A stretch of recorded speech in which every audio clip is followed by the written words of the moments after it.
À la suite de la conférence des Nations Unies sur l'environnement et le développement en juin 1992, le Bénin, à l'instar de plusieurs pays, a signé la Convention sur la biodiversité. Les objectifs de cette convention sont la conservation de la diversité biologique, l'utilisation durable des ressources naturelles, le partage juste et équitable des avantages découlant de l'exploitation des ressources génétiques.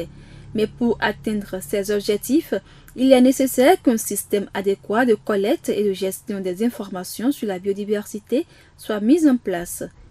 Mesdames et messieurs, le Global Biodiversity Information Facility, GBIF, est une infrastructure internationale qui répond parfaitement à ce besoin. En effet, il permet à quiconque d'accéder n'importe où à des données sur l'ensemble de la biodiversité de la Terre, partagées à travers les portails nationaux, voire Internet.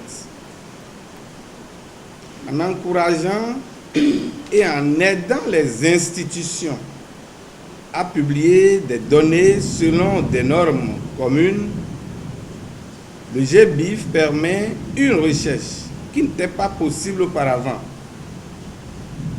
et informe sur de meilleures décisions pour conserver et utiliser durablement les ressources biologiques de la planète. Dans le but d'assurer la gestion durable des ressources naturelles, GBIF Bénin organise chaque année des ateliers de formation à l'intention de différents acteurs. C'est ce qui justifie l'atelier qui s'est déroulé cette année 2017 du 6 au 8 juin au centre Anouarit d'Abomey-Calavi. La biodiversité informatique, comme pour rappel, c'est un domaine relativement récent d'investigation en sciences qui consiste à collecter les données d'occurrence des espèces tout règne confondu et justement à analyser ces données et à en tirer des résultats pour informer les prises de décision en matière de gestion de la biodiversité. Donc c'est important il faut savoir d'abord qu'on dispose des types de données qu'on peut publier sur le site du Système mondial d'information sur la biodiversité. Donc informer largement les partenaires que en fait les données qu'ils disposent sont en fait intéressantes à publier. Et ça, tant qu'il y a de nouveaux venus, il faut reprendre la formation et les informer. Il faut aussi les informer sur comment en fait saisir ces données, comment les mobiliser, les rendre publiables. Donc c'est pourquoi en fait d'année en année, nous faisons cette formation justement à l'intention en fait aussi bien de certains anciens qui n'ont pas encore bien intégré en fait la notion, et à l'intention aussi de nouveaux qui viennent en fait dans le système, qui deviennent de nouveaux partenaires. Une spécificité, c'est que nous commençons par mettre l'accent sur l'utilisation des données que nous publions pour informer les prises de décision. C'est-à-dire ces données, lorsqu'elles sont mises du moins sur le système, dans la base de données du Système mondial d'information sur la biodiversité, GBIF en anglais, Global Biodiversity Information Facility, c'est que ces données sont en fait accessibles à tous les chercheurs du monde entier.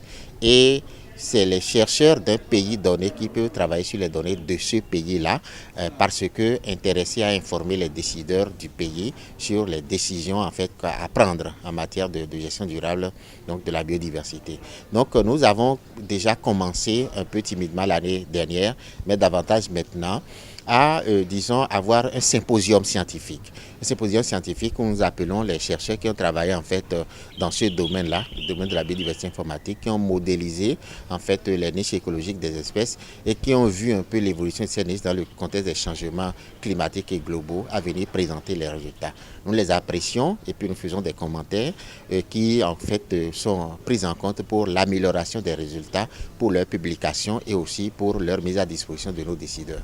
Regroupant des participants venus de différentes structures qui travaillent pour la protection et la conservation de la biodiversité, cet atelier a été officiellement ouvert par le doyen de la faculté des sciences agronomiques de l'université d'Abomey-Calavi.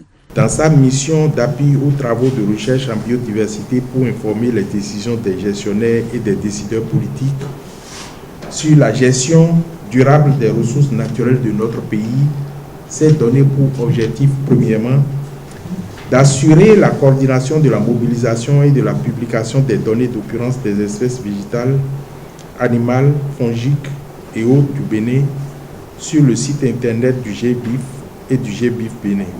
Pour lever de façon pertinente et durable la contrainte d'insuffisance de compétences dans le domaine de la biodiversité informatique, avec l'appui des partenaires nationaux et internationaux, GBIF Bénin compte mettre en œuvre à la faculté des sciences agronomiques de l'université d'Abomey-Calavi un programme de formation de niveau master en biodiversité informatique pour compter de la rentrée académique prochaine.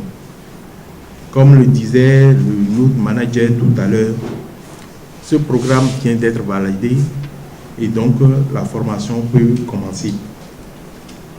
Il reste à identifier les candidats potentiels, à les sélectionner et à commencer la formation. Ces succès élogieux qui font aujourd'hui du Bénin un pôle d'excellence et de leadership remarquable dans le domaine de la biodiversité informatique en Afrique ont été possibles avec le soutien institutionnel permanent de la faculté des sciences agronomiques de l'université d'Abomey-Calavi et de la direction générale des eaux, forêts et chasses. Je voudrais à cet égard sincèrement remercier la direction générale des eaux, forêts et chasses et son représentant au niveau du comité de gestion de GBIF Bénin, le chef de délégation GBIF Bénin, pour leur perspicacité, pour leur esprit de suivi, pour l'attention particulière qu'ils accordent aux activités de GBIF Bénin. Sans votre appui, nous n'aurions pu rien faire. Nous voudrions sincèrement que vous transmettiez à Monsieur le ministre nos sincères remerciements pour cet appui que vous nous donnez. Le soutien financier aux activités du GBIF Bénin provient jusqu'ici notamment des fonds de projet que l'EPIC du GBIF Bénin gagne sur fond de grandes compétitions internationales. GBIF Bénin a donc largement donné les preuves de son mérite au plan national et international et attend avec le plus grand espoir l'appui de ses ministères de tutelle et du gouvernement pour faire davantage mieux. La faculté des sciences agronomiques de l'université d'Abomey-Calavi, en ce qui la concerne, ne ménagera aucun effort pour poursuivre son soutien sans faille au GBIF Bénin. Vive la faculté des sciences agronomiques, vive la direction générale des eaux, forêts et chasses, vive l'université d'Abomey-Calavi, vive le Bénin. Je vous remercie. Durant 3 jours, les participants ont eu droit à des communications et à des travaux pratiques.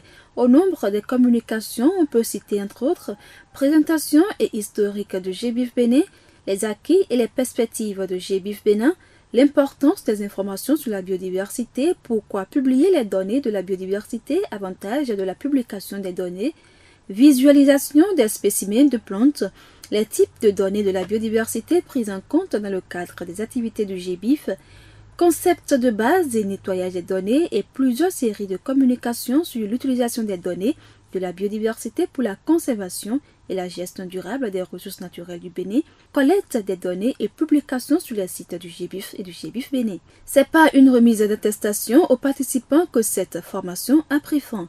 Quelques-uns des organisateurs, des communicateurs et des participants nous donnent ici leurs appréciations. Étant donné que nous parlons ici de biodiversité informatique, il faut savoir qu'à côté des chercheurs, il y a quand même un besoin d'avoir aussi les structures qui sont proches des communautés pour mettre en œuvre quand même les idéaux d'action qui sont suggérés par la recherche scientifique. C'est pour cela que ECO Bénin est à juste titre présent au niveau de cet atelier-là. Mes impressions sont bonnes parce que je suis d'abord agronome forestier et nous comprenons beaucoup qu'il y a un grand lien entre les travaux scientifiques qui sont faits et les activités qui sont développées sur le terrain. Donc une meilleure compréhension de ce qui se passe au niveau des ressources naturelles peut aider à la prise de bonnes décisions. Mais quand on ne comprend pas exactement ce qui se passe, par exemple, nous parlons de biodiversité informatique, ça permet de prédire les aires favorables à la conservation des espèces.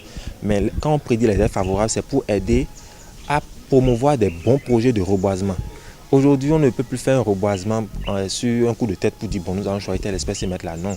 Mais avec la prédiction des changements de la température, des paramètres relatifs au sol, etc. Alors, est-ce que cette terre-là serait favorable à l'espèce d'ici 10, 20, 30 ans? on doit comprendre ça aujourd'hui pour faire les bons choix. Sinon, ordinairement, on ne pourrait pas vraiment s'adapter parce que les changements climatiques influencent beaucoup la préservation de la biodiversité.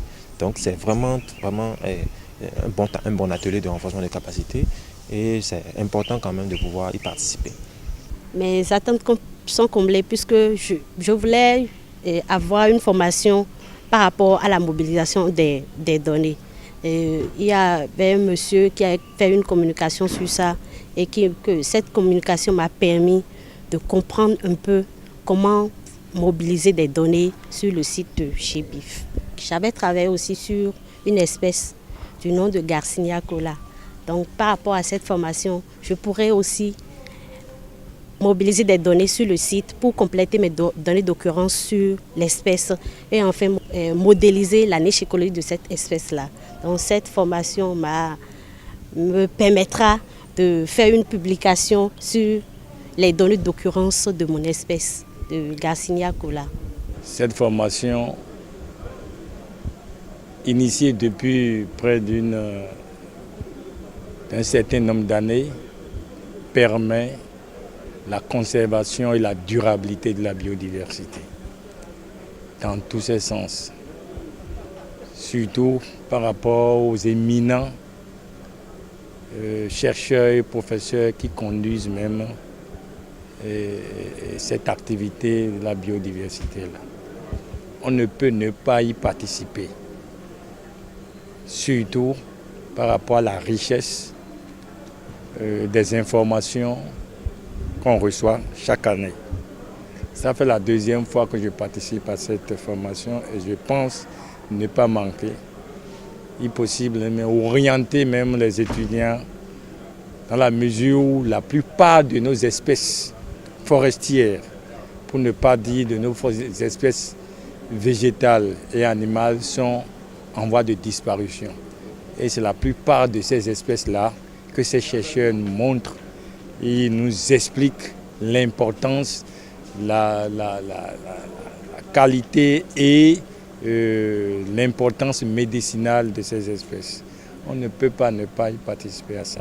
Je suis vraiment émue, je suis très contente et je suis satisfaite de l'atelier. J'ai beaucoup appris, j'ai partagé certes, mais j'ai beaucoup appris puisque j'avais eu à participer à cet atelier en 2013 quand je commençais ma thèse de doctorat, mais j'avoue que non seulement je n'avais pas taillé d'importance à ça, je n'avais pas gardé grand-chose, je n'avais vraiment...